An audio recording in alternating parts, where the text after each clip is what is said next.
acho que a gente pode começar, porque tem uma célula do futebol de salão que eu acho que começa na década de 70 e um pouco atrás. Né? Eu vi jogos aqui interessantes do Tubarão. O salão, antes disso, já tinha jogos fantásticos aqui nessa quadra do Tamoio antiga, de piso de cimentado.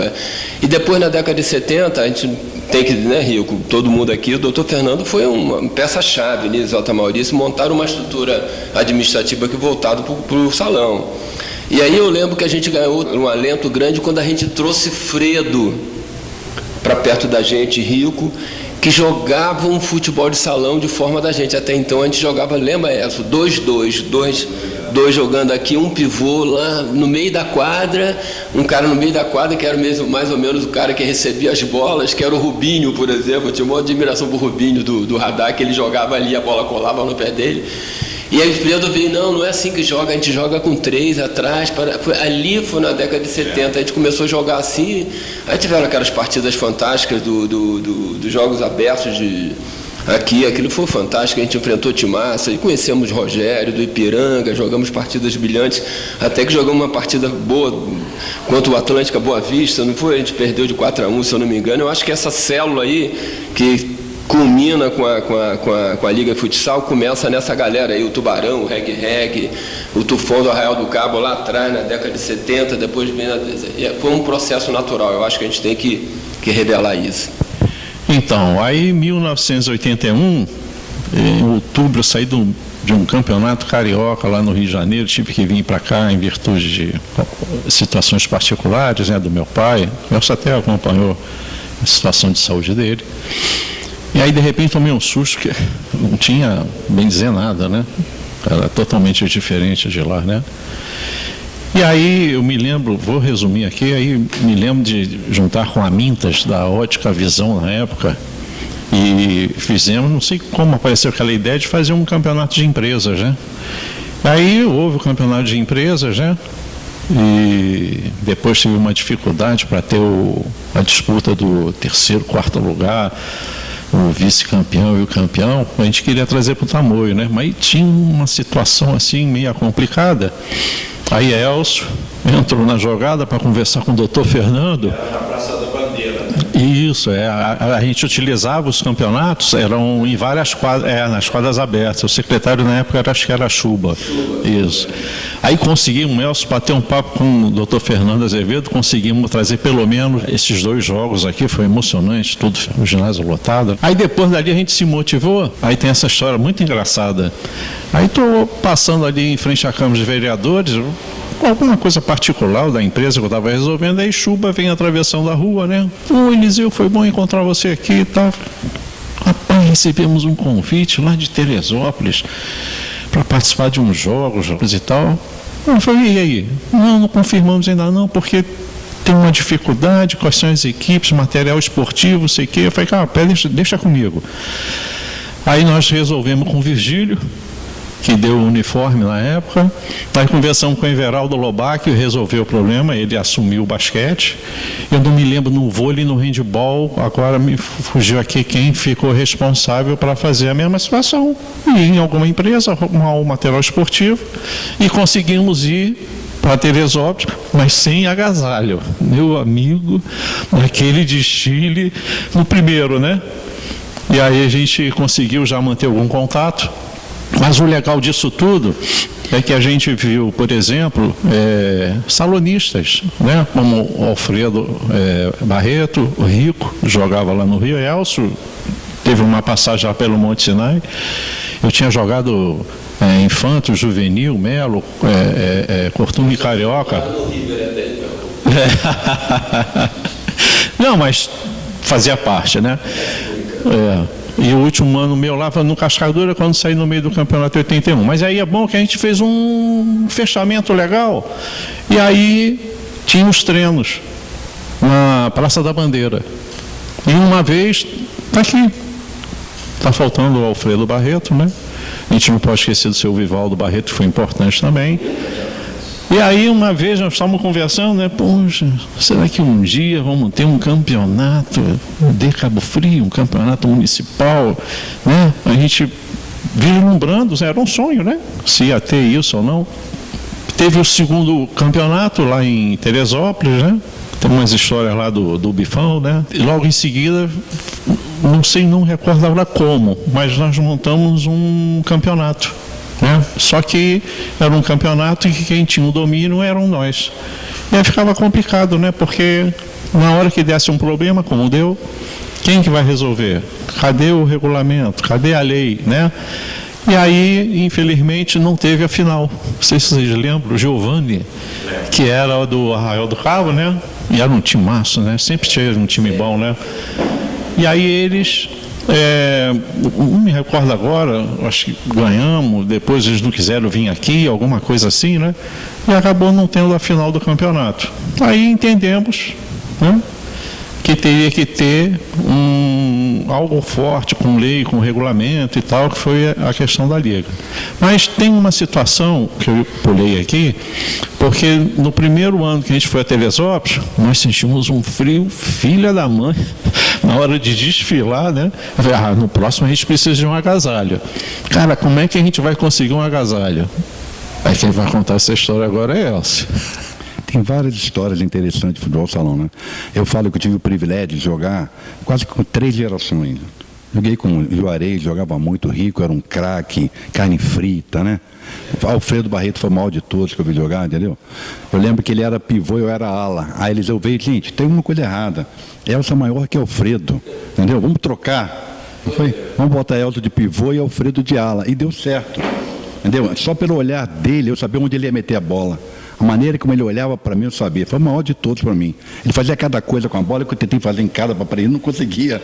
Ele batia com a direita, virava o corpo e estava com a canhota. Eu tentei fazer em casa, treinava para fazer igual, mas não conseguia fazer igual. Então, eu acho que também tem uma coisa importante para falar, é que teve o doutor Fernando Azevedo, Zé Maurício, Vivaldo Barreto, mas para mim o Salão em Cabo Frio tem 2 fases, antes de Eliseu e depois de Eliseu. Não é porque estou na frente, entendeu? Eu acho que Eliseu foi o grande responsável, Eliseu, por tudo que aconteceu depois em Cabo Frio, no Salão, entendeu? A tua participação, a tua efetividade, o teu amor, o teu comprometimento, o tempo inteiro vivia futebol salão. Você foi o responsável pela aquela fundação daquela liga. Tinha pessoas como Silvinho, Tarcísio, lembra? Teve várias pessoas importantes, mas você foi o grande, podemos escolher Zé Ricardo também, na época, foi muito importante, entendeu? Mas você foi o grande, como patrocinador, entendeu? E como quem é a pessoa que promove o futebol salão em Cabo Frio. Então eu fico muito preocupado hoje quando eu vejo futebol salão num momento ruim, entendeu? Em Cabo Frio, lembra os jogos, como que era? Era uma festa na cidade. Terça e quinta-feira parava tudo. Era Cabo Frio e Tamoio, entendeu? Então era muito bom. Então a gente pegou uma fase agora, entendeu, que me preocupa. Mas falando da dificuldade, naquela época era tão difícil que a gente, para conseguir comprar agasalho, comprar tênis, a gente tinha que montar uma barraca na festa da padroeira.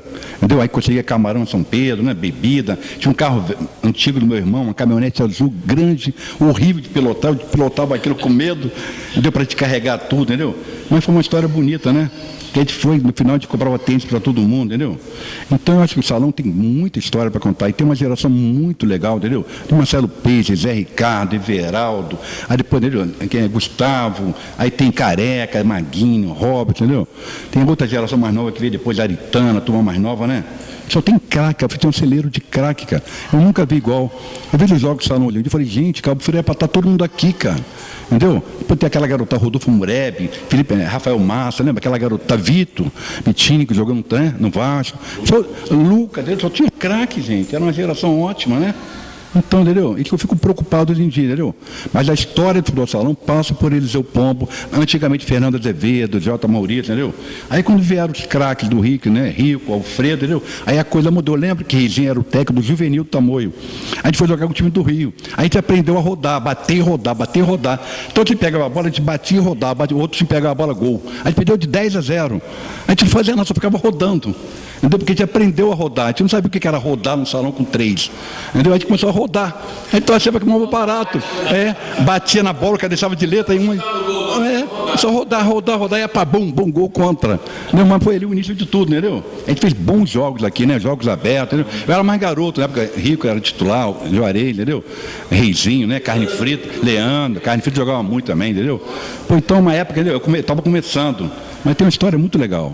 Muito contente de estar aqui comemorando mais um aniversário da Liga que foi, no meu modo de ver, política de esporte mais acertada que já houve aqui em Cabo Frio, pelo tempo que ela existe, apesar de hoje termos problemas, porque ficamos aí um período sem competição, agora a atual direção voltou às competições, as competições estão existindo, precisa que haja uma união em torno da Liga, a Liga precisa dessa união, quem está na Liga precisa escutar quem está fora, quem já esteve muito tempo dentro, haver essa harmonia para poder a gente conseguir mais 30, 40 anos de sucesso com a Liga. O mais importante que eu vejo nessa história toda da Liga foi o comprometimento que algumas pessoas tiveram para poder que isso desse certo. Porque falando agora aqui é muito fácil. A gente vinha, jogava, que eu lembro que eu gostava de jogar, era treinador, essas coisas.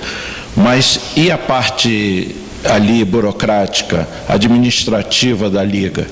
Ela sempre foi feita durante muitos anos por pessoas muito importantes. Lembro de Fernando Henrique, o Vivaldo Barreto, lembro de Everaldo Lobac, que mesmo sendo uma pessoa que estava ligada ao basquete, sempre esteve ali envolvido, mas sem dúvida nenhuma, a gente sabe, todo mundo que convive com futebol sabe, que a pessoa que teve a maior participação em todo esse processo foi Eliseu Pombo. A gente ia na loja de Eliseu tinha lá Pombo Autopeça, e chegava lá, era reunião do futsal. Não via nem Eliseu vender nada, só entrava um, saía outro, Eliseu contratava goleiro, contratava back do futsal, e a gente vivia lá para marcar o treino, para combinar como é que ia ser o planejamento do treino. Então isso é que fez a Liga acontecer, essa seriedade, esse comprometimento, essa paixão pelo futsal. E eu estou aqui muito contente com o Juarez, com o Elcio, com o Eliseu, com o Geraldo, porque são pessoas que fizeram parte de tudo isso. Eu lembro muito bem das filmagens que Geraldo fez e que a gente tem até hoje, que a gente pode vivenciar todo aquele problema, todas aquelas situações. E eu estou muito contente de estar hoje aqui comemorando a Liga, porque a Liga faz parte das nossas vidas. Falando aqui, assim, momentos característicos que são interessantes, por exemplo, essa transição, né, da gente jogar, que a gente só jogava 2-2 para 3-1, foi uma coisa muito interessante. E a gente teve que treinar muito para aprender, como o Elcio falou, né? Porque era um negócio totalmente diferente, né? É como sair de 4-4-2 no futebol de campo para 3-5-2, jogar com 3 zagueiros. Não é fácil, né? Precisa ter jogadores adaptados ali. E aí, assim, eu olhando para trás, assim, o Rico também viu, assim, eu vi grandes jogadores, por exemplo, Amancinho do Arraial do Cabo. Foi o primeiro cara que eu vi que ele botava a bola no peito e ninguém tomava, ele picava a bola no peito, se bobeasse horas com a bola dominada, no salão, um pivô do Arraial do Cabo, Venâncio, perdão. O cara era meio gordinho, mas era impressionante como ele era talentoso. Eu lembro assim, por toda vez que eu encontro com o Jorge, que é responsável pelo estacionamento ali do Hotel Marisol, Jorge, ele foi goleiro. Eu falo para Jorge, a defesa mais bonita de futebol salão que eu vi na minha vida foi do Jorge, aqui na quadra jogando contra o Tufão do Arraial do Cabo. E a atuação melhor de um goleiro que eu vi na minha vida, não sei se vocês estavam, o Rico estava, foi de Dão, que foi professor, que agarrava pra caramba.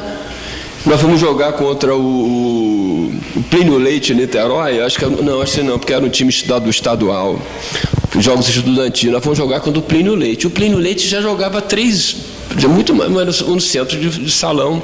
Depois a gente alcançou Niterói, né? Mas naquele momento, na década de 70, no início, a gente estava muito atrás, né? A gente jogava... Cara, a gente foi lá e tomou uma coça danada. Foi a maior atuação que eu já vi de um goleiro na minha vida. Ele defendeu vamos falar igual a Gerson, umas 200 bolas, Gerson, tudo Gerson 300, mais de 300 não sei o quê. E aí vi cada jogador fantástico, o Rico estava lembrando de Tonga, né? Pô, a gente vê assim, carne frita tinha um bicão danado, Elcio chutava bem, mas carne frita, Reizinho, eram jogadores que tinham um chute de bico que você tinha medo, né, cara? Aí jogando para trás, eu lembro de Amâncio era um jogador do Tamoio que tinha um bico que todo mundo tinha medo, né? Melosa tinha um bico que a bola ficava, e aquela bola machucava, né? Aquela bola que Eliseu obrigava a gente a treinar, aquele treino de cabeçada que nunca fizemos um gol, repetiu mais de 500 mil vezes, você lembra? A jogada que Eliseu criou, mas nunca fizemos um gol. Mas a jogada era perfeita, mas não fazia gol, né? Toda hora. É só história. Como o Elcio falou, história pra caramba do futsal, a gente não acaba nunca mais. Vou reportar aqui, porque vocês fizeram um comentário, e, claro, eu entendo perfeitamente o que vocês falaram, mas é um somatório de jovens naquela época que tinham o sonho de fato ter um campeonato legalizado, né, e tal, e tinha que ser pela liga, né? Eu debato muito isso quando vou em algumas reuniões. Os jovens de hoje não têm essa mesma chama acesa que a gente tinha. Se você agora fizer um levantamento e quiser fazer um movimento em prol do futsal, não individual, não pensando em si, como era na nossa época, nós sentávamos, nos reuníamos, mas não tinha nenhum interesse individual, nenhuma vaidade, a coisa fluiu. Hoje, se você levantar uma bandeira e olhar para trás, se conseguir meia dúzia é muito. Nesse isso. Não, mas no futebol de campo também já teve também uma expressão grande. Então eu acho que Henrique e Elcio foram na pinta. Tem que ter alguém que diga assim, essa bola minha, pega no peito. O que você fez? E no futebol de campo alguém deve ter feito. Porque o futebol de campo na região aqui tinha uma expressão danada. Mas eu quero dividir com vocês, e chamar a atenção que o que foi construído foi um somatório de vários jovens. Que ninguém faz nada sozinho. Isso é fato consumado no nosso, né, esse tempo de vida todo nosso aqui, a gente percebeu isso, né? E de fato, a gente está fazendo uma realidade, né, do que a gente passou, e está isso documentado para amanhã. Os nossos netos, os nossos filhos já sabem, eu acho, né? Mas os netos, né, e outras gerações que venham. Porque tem gente que já fala que tinha futsal em Cabo Frio. Existe isso hoje na cidade. Ficou tanto tempo defasado que nós somos obrigados a fazer esse tipo de documentário para avisar as pessoas, para que elas tenham conhecimento de causa, que de fato os jovens se uniram e é capaz disso acontecer outra vez, mas tem que ser dentro do mesmo princípio, sem vaidade, sem interesses individuais, senão não vai conseguir. Aí o Juarez fez um comentário sobre aquele jogo do Bradesco. Aí ele tinha contato com, foi até meu treinador na época lá na faculdade, Mussalem, isso. Paulo Mussalem.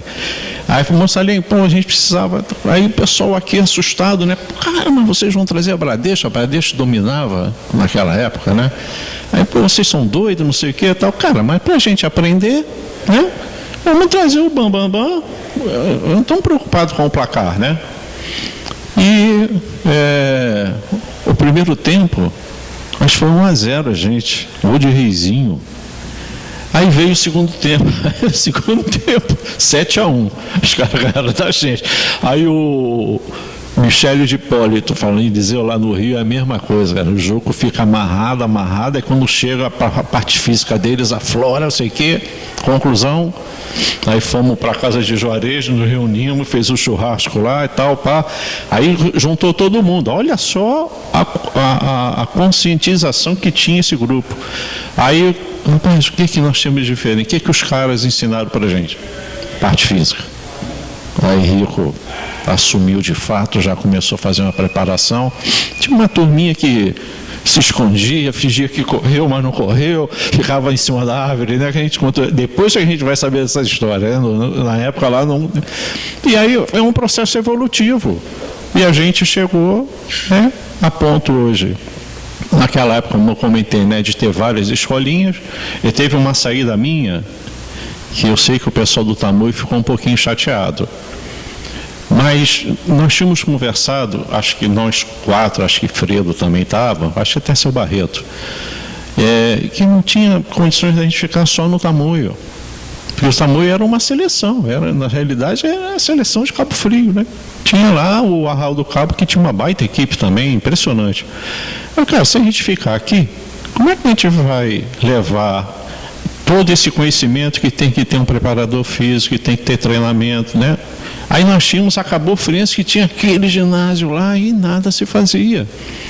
E aí a gente achou interessante da gente se dividir. Não houve uma saída minha em virtude de alguma coisa com o Tamoio, nada. Era uma visão futura que a gente teve de fazer a coisa de uma forma macro. Porque a gente precisava de ter mais 2 grandes equipes, 3 grandes equipes. Cara, nós chegamos a ponto de termos...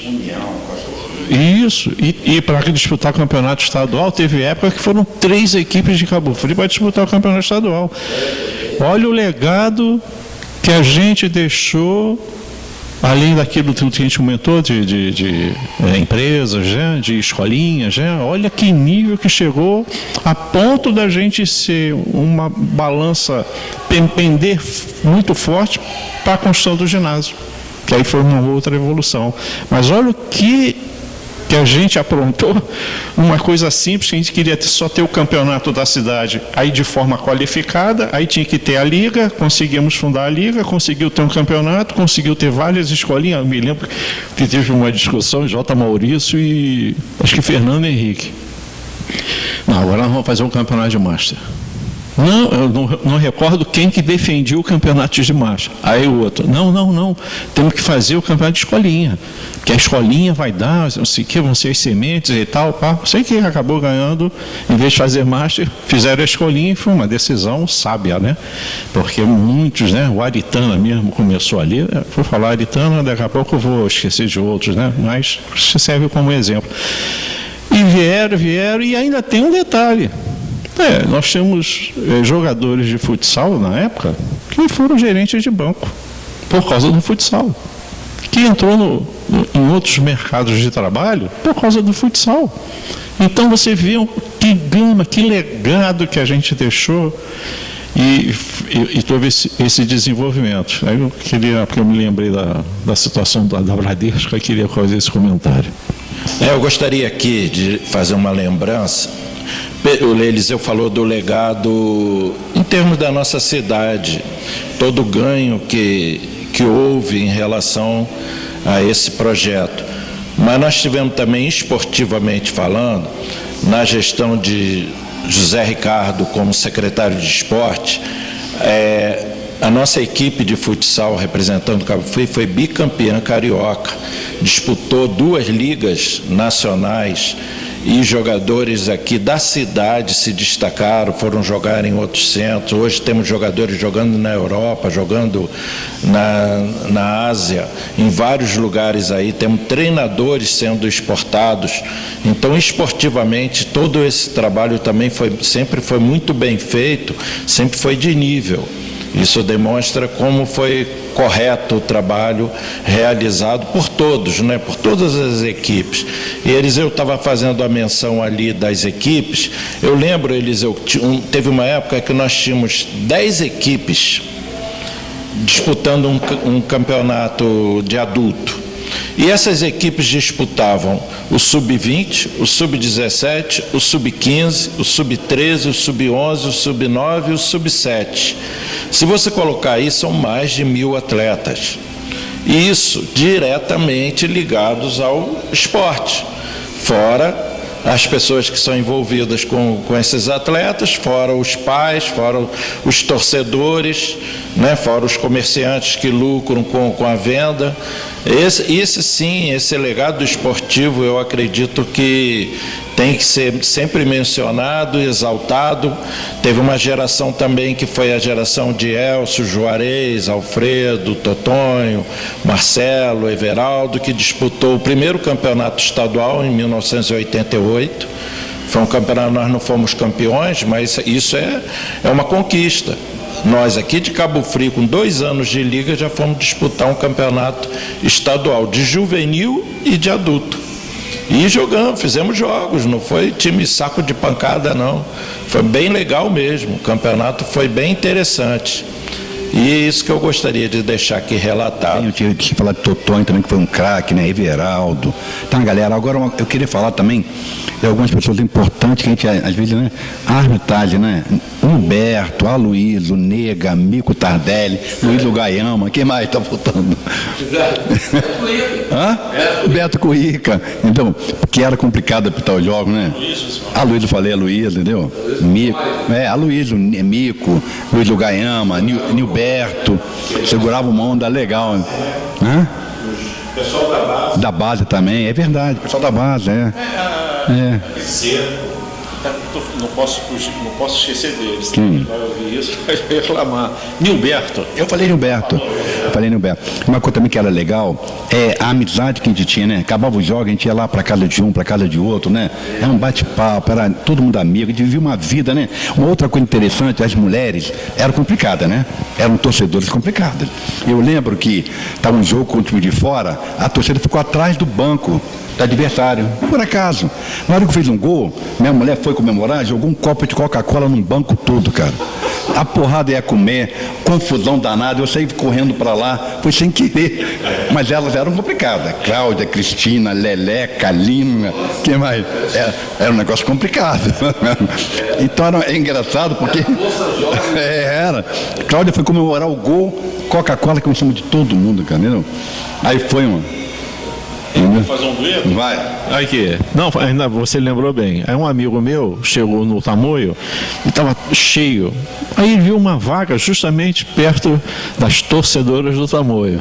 Aí falei, eu vou para lá, porque lá de repente vai ser até mais tranquilo, né? São as meninas e tal, as mulheres e tal. Aí sentou lá. Eu falei, Eliseu, nossa, mãe, eu sentei perto das mulheres lá, mas pelo amor de Deus, elas gritam e falam e não sei o que, e xingam. Eu falei, cara, eu vou sair daqui e vou lá para outro lugar. Olha a história da amizade, entendeu? Era muito legal, entendeu? A gente vivia uma vida, né? Em torno do futebol salão, entendeu? A gente trabalhava doido para chegar à noite, para treinar, para vir jogar. O pior dia era o dia de rico. Era parte física. Era complicado. Eles não via não, eles só via no dia do coletivo, terça e quinta, aí tinha que vir todo dia. Aí a mulher em casa brigava de novo, todo dia tinha que sair de casa, né? Que era muito. Depois virou até profissional, né? A gente entrava com aquele portão. Porque rico, depois virou uma coisa até profissional, né? Virou uma coisa muito, entendeu? Mas foi importante, entendeu? Essa palavra que Elcio colocou da questão de profissional, aí teve várias situações que eu estava conversando outro dia com o Fabrício, que é uma das últimas gerações, né, do futsal, a gente batendo um papo no negócio da Copa Integração que ele tem lá, e aí ele parece que voltou um campeonato, né, está acontecendo, aí quando ele começou a falar das pessoas, dos atletas, né, que estão na equipe dele, né, aí começou a falar Bruno, Regufe, Ciro e tal. Aí eu falei, mas vocês começaram pelo campeonato de Master em vez de começar base, adulto? Não, nós estamos disputando adulto, 40 e poucos anos. Jogava muito, Aí, agora que vem o detalhe do que a gente perdeu. Ele falou, Eliseu, nós estamos já, né, com uma idade avançada e tal, então tem algumas coisas que a gente tem uma dificuldade, que do outro lado entra uma garotada nova, mas que joga aleatoriamente. Não tem um padrão, não tem aquela concepção mesmo do futsal, que a gente até conversou aqui no início, era 2-1, né? Aí depois veio o Fredo, trouxe tal. Essa questão profissional do planejamento de jogo, de uma concepção do jogo, que a gente veio evoluindo desde quando a gente teve o ginásio, aí veio aquela experiência de trazer pessoas de fora para conversar com os nossos treinadores, preparadores físicos, os nossos atletas, trabalhar 2 tempos, né? Então houve uma evolução enorme por causa do ginásio também. De repente, houve uma estagnação tão grande, estamos falando aí de uns 10 anos mais ou menos, aí tem esse campeonato. No Eliseu, a gente percebeu que não tem mais uma geração. dentro dessa concepção de tudo aquilo que a gente conquistou, de ter um plano de jogo. Então a gente sofre um pouquinho, mas na nossa mente ainda está como é que se mexe e tal, o que a gente pode articular, uma jogadinha aqui, outra ali, e no final a gente vai e ganha o jogo. Mas, infelizmente, o que a gente está vendo são muitas equipes, mas todas as equipes não têm um fundamento, não tem um preparador físico, não tem um treinador. Vai lá e joga como se fosse uma pelada. Eles têm aquela concepção de jogo adquirida de muitos anos. Então, essa questão que o Elcio colocou do profissional era uma coisa que, quando a gente enfrentava o Arraial do Cabo, que era um timaço, né?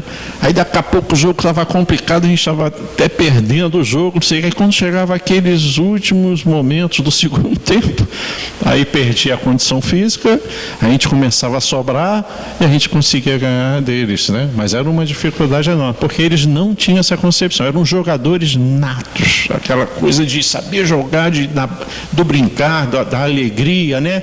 E complicava muito o nosso jogo. Mas nós tínhamos isso, que nós tínhamos bons jogadores também, só que, além disso, nós tínhamos a concepção de ter sempre um preparador físico, de ter o treinamento que enchia a paciência mesmo. As mulheres, inclusive, reclamavam muito, que treinava quase todo dia.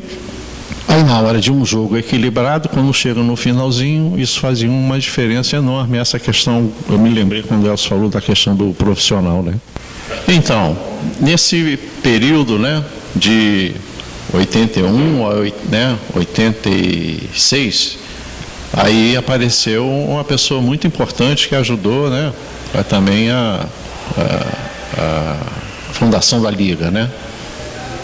E na realidade, em 84, 81, acho que não sei se no primeiro ano que a gente foi em Teresópolis, ou segundo, nós já tínhamos pleiteado junto com o Barreto de deixar que a gente treinasse, que a gente treinava na Praça da Bandeira, e que a gente pudesse treinar aqui no Tamoio, né? E ele conseguiu trazer, na realidade era uma seleção que representava Cabo Frio nos Jogos de Inverno de Teresópolis, né?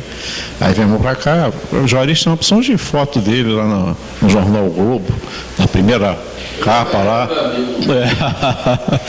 Aí, conclusão, esse processo evolutivo, o seu Vivaldo Barreto foi importantíssimo, que ele foi um elo de ligação para que a gente pudesse adentrar aqui ao Tamoio, fazer as atividades, disputar o segundo Jogos de Inverno de Teresópolis, aí depois aqueles amistosos, um dos amistosos a gente falou da Bradesco, né?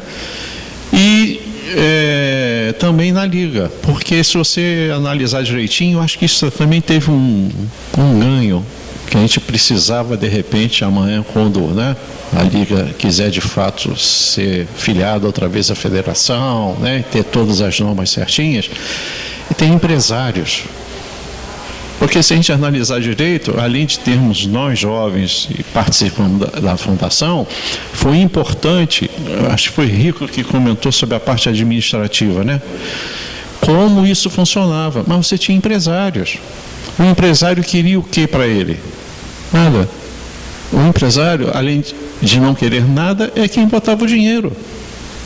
E aí ganha credibilidade. Hoje a Liga não tem credibilidade nenhuma. Para um empresário chegar hoje e fazer todo esse trabalho, está complicado, em virtude desses anos todos sem atividade. Então, isso acho que foi um fator também importante de Vivaldo Barreto entrar, empresário. Aí houve outros empresários que entraram, começaram a botar dinheiro para as coisas acontecerem, sem querer nada em troca. Tem a propaganda que tinha aquelas faixas, né? Apareceu o Barreto com o Flavinho, que ia, pegava, botava, guardava e todo jogo botava.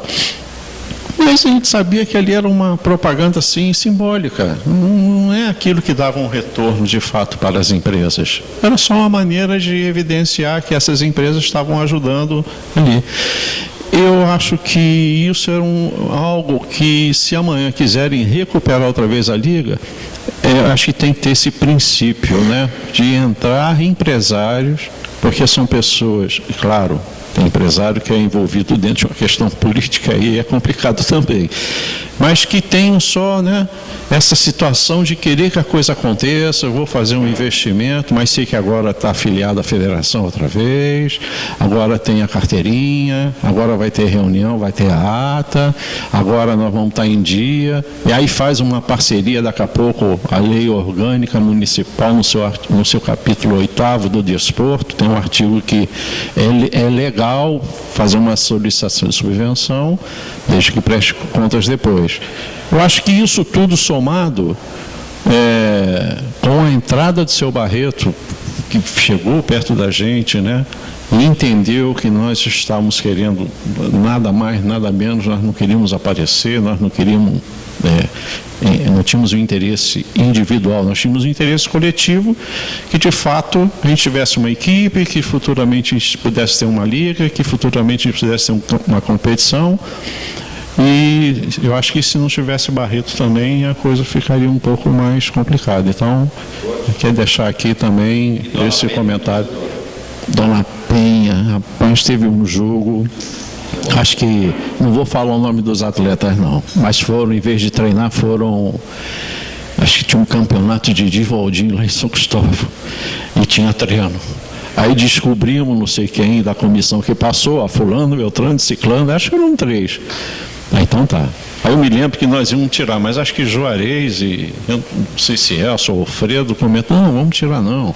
Deixa ele, deixa no banco, e a gente usa depois. Tá bom. Aí entramos pro jogo e tal, não sei o quê. Um jogo complicado contra o União, olha só. E o União tinha uma gana, uma vontade de ganhar da gente, e o jogo ficou complicado, depois eles entraram, né? Aí o jogo ficou complicado, aí no final, quem acabou resolvendo foi Elcio. Pegou uma bola lá na ala esquerda, aí fingiu que ia pra cá, trouxe Gileta por trás e bateu de primeira de canhota, a bola entrou no cantinho, aí ganhamos de 4-3. Final do jogo, Dona Penha chega perto de mim e diz: da próxima vez que você for fazer isso, avisa a gente, porque eu sofri a beça, o coração tá a 1000 aqui, ainda tomei um puxão de orelha.